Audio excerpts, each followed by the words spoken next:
Hello everyone, welcome to Saroj Mishra's YouTube channel में। YouTube channel पर आप सभी का बहुत बहुत स्वागत है।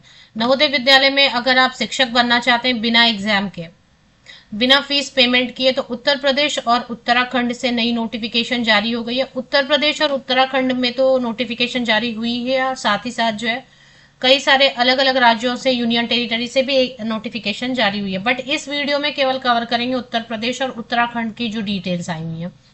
आवासीय विद्यालय है तो फ्री रेसिडेंस अवेलेबल कराया जाएगा। विद फैमिली भी आप रह सकते हैं, या बैचलर है तो meals all time, tea coffee meal snacks सब फ्री रहता है। फीस पेमेंट कुछ भी नहीं करनी है आपको। चलिए डिटेल्स कवर करेंगे। तो फिलहाल ये जो नोटिफिकेशन है इसके हिसाब से यूपी की वैकेंसीज हैं और उत्तराखंड की वैकेंसीज है, जिसमें पोस्ट ग्रेजुएट टीचर यहाँ पे क्लियर ये किया हुआ है कि इसमें नंबर ऑफ वैकेंसीज डिक्लेयर कर दिए। तो जो कैंडिडेट्स हैं ना उनको पता रहता है कि हाँ ठीक है इतने ही सीट है। अब जैसे पीजीटी इकोनॉमिक्स के लिए 1 वैकेंसी है तो उनको पता रहेगा कि कैंडिडेट्स को कि हाँ अप्लाई करेंगे तो कितने चांसेस रहेंगे, नहीं रहेंगे। पोस्ट ग्रेजुएट टीचर में 10 वैकेंसीज हैं। पोस्ट ग्रेजुएट टीचर फिजिक्स में, केमिस्ट्री में 10 वैकेंसीज हैं। पोस्ट ग्रेजुएट टीचर फिजिक्स में 11। Computer science CS means computer science में 12 वैकेंसीज हैं। इकोनॉमिक्स में 1। पोस्ट ग्रेजुएट टीचर इंग्लिश में 12 वैकेंसीज हैं। पोस्ट ग्रेजुएट टीचर ज्योग्राफी में 3 वैकेंसीज हैं। पोस्ट ग्रेजुएट टीचर हिस्ट्री में 3 वैकेंसीज हैं। पोस्ट ग्रेजुएट टीचर मैथ्स में 2 वैकेंसीज हैं। इसके अलावा post graduate teacher physical education में 1 वैकेंसी है। ट्रेन ग्रेजुएट टीचर इंग्लिश में 18, हिंदी में 3, मैथमेटिक्स में 8 वैकेंसीज हैं। ट्रेन ग्रेजुएट टीचर साइंस में 5। Train graduate teacher social studies में 11 वैकेंसीज हैं। स्टाफ नर्स के लिए टोटल 14 वैकेंसीज हैं। Train graduate teacher music and physical education teacher, music के लिए 3 वैकेंसीज हैं। फीमेल एंड मेल कैंडिडेट मिला के टोटल 17 वैकेंसीज हैं, जिसमें फीमेल कैंडिडेट पीएचई मतलब physical education, pH is for physical and E for education, sports वाला, एमपेड वाला या बीपेड। तो इसमें 2 वैकेंसीज है फीमेल कैंडिडेट के लिए। मेल कैंडिडेट के लिए 15 वैकेंसी है। अभी लैंग्वेजेस के लिए भी वैकेंसी है। नवोदय विद्यालय अपने आप में ऐसा स्कूल है जो कि लैंग्वेजेस, जो रीजनल लैंग्वेजेस है उनकी भी पढ़ाई कराता है। केंद्रीय विद्यालय में आपको ये नहीं मिलेगा। तो ये फर्क है नवोदय विद्यालय और केंद्रीय विद्यालय में। नवोदय विद्यालय रेसिडेंशियल आवासीय होने के साथ साथ यहाँ पे जो है ना रीजनल लैंग्वेजेस की भी पढ़ाई होती है स्टेट वाइज। तो आसामी के लिए 19 वैकेंसीज हैं। बंगाली के लिए 3, बोडो के लिए 2, गुजराती के लिए 4, कन्नड़ा के लिए 11, मलयालम के लिए 13, मणिपुरी के लिए 2 वैकेंसी है। इसके अलावा मराठी, नेपाली, उड़िया, पंजाबी, तेलुगु, उर्दू, उर्दू में सबसे कम 1 टेंटेटिव वैकेंसीज है। चलिए अभी मैंने आपको क्या बताया कि ये जो नवोदय विद्यालय की वैकेंसीज आती है ना, कॉन्ट्रैक्ट टीचर की वैकेंसी है, ये 1 एकेडमिक ईयर के लिए रहेगा। लखनऊ रीजन में आया। लखनऊ बोलने का मतलब ये नहीं है कि सारी वैकेंसीज लखनऊ में फिल की जाएंगी। लखनऊ रीजन के अंतर्गत उत्तर प्रदेश के सभी नवोदय विद्यालय कवर किए जाएंगे और उत्तराखंड के सभी जो है नवोदय विद्यालय कवर किए जाएंगे। तो उत्तर प्रदेश में या उत्तराखंड में आपका प्रेफरेंस जरूर पूछेंगे कि आपका क्या प्रेफरेंस है। तो प्रेफरेंस के हिसाब से ही आपको पोस्टिंग देंगे। लेकिन लखनऊ रीजन में जो अप्लाई करेंगे कैंडिडेट, उनको उत्तर प्रदेश या उत्तराखंड में ही कहीं पर जॉब लोकेशन मिलने वाली है। 8 मई की ये नोटिफिकेशन है, बट 9 मई को एक्चुअली वेबसाइट पर रिलीज हुआ है। अब इसके हिसाब से देखें 1 एकेडमिक ईयर के लिए रहने वाला 9 मई को, तो ये देखें date of publication of advertisement 9 में है ना, तो 9 मई को ही नोटिफिकेशन दोपहर में, आफ्टरनून में आया और मैं नाइट में बना रही हूँ। 10 मई से ऑनलाइन एप्लीकेशन शुरू हो जाएगी। 18 मई तक आप अप्लाई कर सकते हैं। वेरिफिकेशन होगा कि कौन से फॉर्म सही भरे गए वगैरह। 19 मई से 24 मई तक वो वेरिफिकेशन करेंगे। फिर जो है ना कौन कौन से कैंडिडेट को इन्वाइट किया जाना है उसकी लिस्ट ऑफिशियल वेबसाइट पे आ जाएगी 25 मई को। आप 25 मई को आप चेक कीजिए। ऑब्जेक्शंस अगर आपको करने की नहीं, मतलब कुछ ऑब्जेक्शन का कुछ यहाँ पर ऑप्शन दे रखा है इन्होंने, तो ठीक है वो देख लेंगे ऑब्जेक्शन में क्या करना है। Publication of list of candidate shortlisted for offline interview. अभी ऑफलाइन मोड में इंटरव्यू, फाइनल जो लिस्ट है, किसी को ऑब्जेक्शन है तो वो आप ऑब्जेक्शन सबमिट कीजिए 31 मई तक। फाइनल लिस्ट जो कैंडिडेट फाइनली शॉर्टलिस्ट हो गए इंटरव्यू के लिए, वो 1 जून को, 1 जून को ऑफिशियल वेबसाइट पे नोटिफिकेशन रिलीज हो जाएगी। ऑफिशियल वेबसाइट क्या है, वेबसाइट पे भी चलेंगे। इन्होंने इंटरव्यू का डेट जो है ना, date, post and venue of the walk in interview, तो डेट तो बता रहे हैं कि डेट इन्होंने अभी मेंशन नहीं किया, लेकिन कौन कौन से सब्जेक्ट का, कौन से पोस्ट का कहाँ पर इंटरव्यू होगा, ये क्लियर कर दिया। तो आपको ये पता रहेगा कि कहाँ कहाँ पे जाना पड़ सकता है। तो post graduate teacher computer science, post graduate teacher physics and post graduate teacher chemistry के लिए बरेली उत्तर प्रदेश का नवोदय विद्यालय जाना होगा। इंटरव्यू के लिए अगर आपको शॉर्टलिस्ट करेंगे तो आपको डायरेक्ट नहीं जाना है। आपको अगर शॉर्टलिस्ट करेंगे, लिस्ट में आपका नाम है, वेबसाइट पे चेक कीजिए, तभी आपको जाना है। Post graduate teacher history, post graduate teacher geography, post graduate teacher economics and post graduate teacher commerce के लिए यूएस नगर आपको जाना होगा, जेएनवी। उत्तराखंड में Haridwar, post graduate teacher maths, post graduate teacher biology, TGT maths, TGT science के लिए हरिद्वार जाना होगा। तो इसी तरीके से सब सब्जेक्ट एंड पोस्ट वाइज इन्होंने बता दिया। अच्छा, थर्ड लैंग्वेजेस के जितने भी थर्ड लैंग्वेज है, आसामी, बंगाली, बोडो, मलयालम, कन्नड़ा, तेलुगु, गुजराती, नेपाली, मणिपुरी, पंजाबी, उड़िया, मराठी, उर्दू, इनके लिए ऑनलाइन इंटरव्यू होगा। स्टाफ नर्स की भी वैकेंसी है जो कि कन्नौज में होगा। बाकी सबके लिए रायबरेली, अमेठी, बागपत, गाजियाबाद, वाराणसी, सीतापुर, कन्नौज। मुझे ज्यादातर जो है ना, एक या दो ही है सेंटर जो उत्तराखंड में, बाकी सब यूपी में है। तो यूपी में जो है ज्यादा से ज्यादा इंटरव्यू का लोकेशन रखा गया है। अप्लाई आप ऑल ओवर इंडिया से कहीं से भी कर सकते हैं। चलिए अभी देख लेते हैं इसमें list of selected post in Lucknow region for which online application are to be invited. तो ये ठीक है ना। इसमें सैलरी मैं हमेशा बता देती हूँ कि सैलरी का कैसे रहता है। हार्ड स्टेशन है तो 42,250 rupees per month post graduate teacher के लिए मैक्सिमम पेमेंट होता है, और अगर नॉर्मल स्टेशन है तो 35,750 rupees per month. Train graduate teacher के लिए मिनिमम 34,000 एंड मैक्सिमम, मतलब यही दो देंगे, या तो 34,000 देंगे या तो 40,625 देंगे। स्टाफ नर्स के लिए भी सेम है।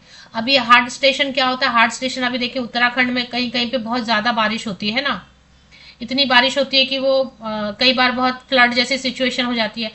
इसी तरीके से यूपी में भी आप देखेंगे तो कई सारे बहुत रिमोट एरियाज हैं। देखिए नवोदय विद्यालय ज्यादातर रिमोट एरियाज में ही है, लेकिन कुछ और भी ज्यादा रिमोट है, मतलब बहुत ही ज्यादा। तो वैसे में क्या होता है कि ट्रांसपोर्टेशन की बहुत प्रॉब्लम होती है। आवासीय विद्यालय आपको सारी सुविधा मिलेगी नो डाउट, लेकिन फिर भी होता है ना, लोकेशन एक डिक्लेयर किया होता है गवर्नमेंट ने, सब सेफ है, सब सिक्योर है, सब अच्छा है, बिकॉज वहां जब बच्चे पढ़ रहे हैं तो सब अच्छा ही है। लेकिन अगर गवर्नमेंट डिक्लेयर करती है कि बहुत बारिश है भाई, तो इसको थोड़ा हार्ड स्टेशन डिक्लेयर करो, तो उस हिसाब से अगर हार्ड स्टेशन में है जॉब लोकेशन स्कूल, तो आपको थोड़ी ज्यादा सैलरी होती है, थोड़ी नहीं बहुत ज्यादा, 35 से सीधे 42,000, मतलब 7,000 का लगभग फर्क आ रहा है ना। 7,000 या 6,500, 6,500 से 7,000 रुपए तक का फर्क आता है हार्ड स्टेशन या नॉर्मल स्टेशन में। चलिए अभी इसमें इसके साथ में आपको फ्री रेसिडेंस देंगे। आप अगर फैमिली के साथ रहना चाहते हैं तो कोई ऑब्जेक्शन नहीं करेगा। अगर मील्स की फैसिलिटी, आप स्टाफ मेंबर है, आपको वैसे भी फ्री रहता है, सिर्फ स्टाफ मेंबर के लिए रहता है, फैमिली मेंबर्स के लिए मील्स फ्री नहीं रहेगा। पोस्ट ग्रेजुएट टीचर के लिए मास्टर डिग्री होना चाहिए संबंधित विषय में 50% या अबव मार्क्स के साथ, बीएड होना चाहिए। परसुइंग वाले अप्लाई करना चाहते हैं तो कर लीजिए, फीस तो पेमेंट नहीं करनी है ना, तो कर लीजिए अप्लाई। बीएड में भी 50% होना चाहिए। इंटीग्रेटेड अगर बीएड एमएड है वो भी चलेगा। तो पोस्ट ग्रेजुएट टीचर, अब अगर कंप्यूटर साइंस के लिए देखते हैं तो कंप्यूटर साइंस के लिए भी इन्होंने बीएड मांगा हुआ है। फिजिकल एजुकेशन के लिए बीएड की जरूरत नहीं होती है। ट्रेन ग्रेजुएट टीचर में बैचलर डिग्री होना चाहिए 50% या अबव मार्क्स के साथ में, सब्जेक्ट में भी होना चाहिए एंड एग्रीगेट में भी होना चाहिए।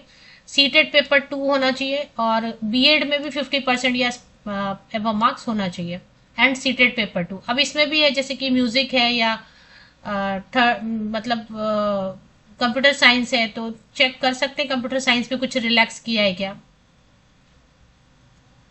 कंप्यूटर साइंस में बीएड तो मांग रहे हैं, टीजीटी आर्ट में भी बीएड मांग रहे हैं, फिजिकल एजुकेशन में बीएड नहीं मांग रहे, ओनली बीपेड। बीपेड में लेकिन मतलब बैचलर इन फिजिकल एजुकेशन 50% या अबव मार्क्स। और टीजीटी म्यूजिक में भी बीएड मांग रहे हैं, लेकिन सीटेड पेपर 2 नहीं मांग रहे हैं। टीजीटी म्यूजिक में सीटेड के बिना आप अप्लाई कर सकते हैं। लाइब्रेरी, टीजीटी लाइब्रेरी की बात कर लेते हैं तो library, bachelor in library information science या bachelor degree in library science 50% या अबव मार्क्स के साथ आप बिल्कुल अप्लाई कर सकते हैं। फीमेल स्टाफ नर्स, तो स्टाफ नर्स में महिलाएं केवल फीमेल कैंडिडेट अप्लाई करेंगे जिसमें बीएससी आपने नर्सिंग से किया हुआ है और रजिस्टर्ड एज नर्स और नर्स मिडवाइफ है, एंड 2.5 ईयर्स का कम से कम 50 बेडेड हॉस्पिटल में आपको एक्सपीरियंस है। एज लिमिट बहुत अच्छी रहती है, मिनिमम तो देखिए 21 तो हो ही जाता है, कोई भी क्वालिफिकेशन आप लेंगे क्योंकि पीआरटी की पोस्ट तो है नहीं। टीजीटी पीजीटी के लिए जो मिनिमम क्वालिफिकेशन है 21 मिनिमम कम से कम हो जाता है, तो मैं, और इन्होंने मिनिमम नहीं लिखा तो मैं 21 लिख देती हूँ मिनिमम। 50 ईयर्स तक के आप फ्रेशर भी हैं तो अप्लाई कर सकते हैं। 50 साल तक के जो कैंडिडेट हैं, अब आपके पास 0 एक्सपीरियंस है या नंबर ऑफ एक्सपीरियंस कुछ भी रहता है, एन नंबर ऑफ आपके पास एक्सपीरियंस है, दोनों ही केस में 21 से 50 साल ऊपर एज लिमिट है। अगर मान लेते हैं रिटायर्ड कैंडिडेट है, आप किसी भी सरकारी विद्यालय से, किसी भी सेंट्रल गवर्नमेंट का सरकारी विद्यालय है, सेंट्रल गवर्नमेंट का स्कूल है या स्टेट गवर्नमेंट का, लेकिन सरकारी है, आप रिटायर्ड हैं तो आप भी अप्लाई कर सकते हैं। उनके लिए एज लिमिट ऊपरी आयु सीमा है 65 साल। तो रिटायर्ड कैंडिडेट के लिए 65 ईयर्स है, और बाकी जो है नॉर्मल जो रिटायर्ड नहीं है, फिर आपके पास एक्सपीरियंस है, आपके पास एक्सपीरियंस नहीं है, दोनों ही केस में 50 ईयर्स अपर एज। अब आप अप्लाई कैसे करेंगे वो मैं आपको बता देती हूँ।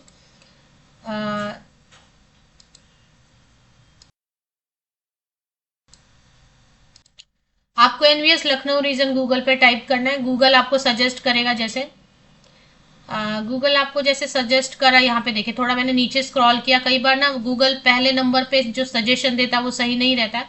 ऐसा लिख के आना चाहिए navodaya.gov.in, फिर NVS RO regional office RO Lucknow EN home, इतना लिख के आ रहा है तो मतलब ये सही है। ओपन CMS, तो इसको क्लिक कर लेते हैं, होम पेज पे चले आते हैं। होम पेज पे आप जैसे ही आते हैं कुछ पॉपअप वगैरह ओपन होता है, तो देख लीजिए पॉपअप में अगर कुछ मेंशन किया हुआ है, तो नहीं किया हुआ है मेंशन तो इसको क्लोज कर लेते हैं, और लखनऊ क्षेत्र लखनऊ रीजन नीचे स्क्रॉल डाउन करते जाते हैं।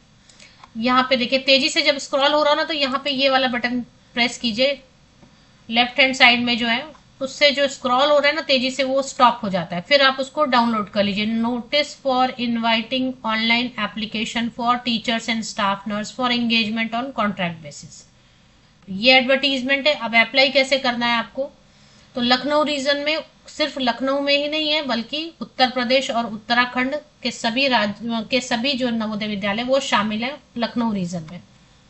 अब आप अप्लाई कैसे करेंगे, TR स्कूम्स आप गूगल पे टाइप कीजिए। TR स्कूम्स आप गूगल पे टाइप करते हैं तो www.trschools.in आपको गूगल सजेस्ट करता है, उस पर चले आना है।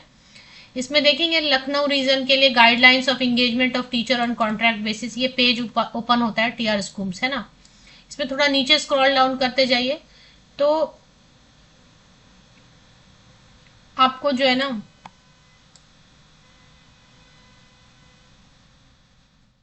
हाँ ये लखनऊ रीजन गाइडलाइंस 19 नंबर पे लखनऊ रीजन पे क्लिक करेंगे तो आई थिंक एडवर्टीजमेंट ओपन हो जाएगी। एरर नॉट फाउंड, तो ठीक है ना, ये जरूरी नहीं एडवर्टीजमेंट यहाँ से लेना। यहाँ से आप बस चेक कर लीजिए TR स्कूम्स वेबसाइट पे कि इसका 10th में से लेके 18th में तक ऑनलाइन एप्लीकेशन चलता रहेगा। इसको आपको पूरा रीड करना है अच्छे से, इसमें साफ साफ लिखा क्या है वो पढ़ना है। Free accommodation is available, free food will be available, in addition to normal teaching duties should be willing to undertake additional duties, क्योंकि रेसिडेंशियल सिस्टम है तो थोड़ा एक्स्ट्रा आपको ये पूरा सब पढ़ना है। आपको पॉइंट्स सारे पढ़ने के बाद आप अंडरटेकिंग पे साइन करेंगे, प्रोसीड टू अप्लाई, क्योंकि आप किसी चीज पर डिजिटली साइन करते हैं या फिर आप एक्चुअल में रियल में पेन एंड पेपर से साइन करते हैं, लेकिन साइन करने के पहले जो भी टर्म्स एंड कंडीशंस लिखे हुए हैं विजिबल हैं उनको जरूर पढ़ना चाहिए और तभी सिग्नेचर करना चाहिए। तो आप अपनी भी आपकी जिम्मेदारी है, इसको पढ़िए, इसमें सभी चीजें इंपॉर्टेंट लिखी होती है, इसको पढ़ना एंड अंडरटेकिंग साइन करना। I accept the undertaking, proceed to apply.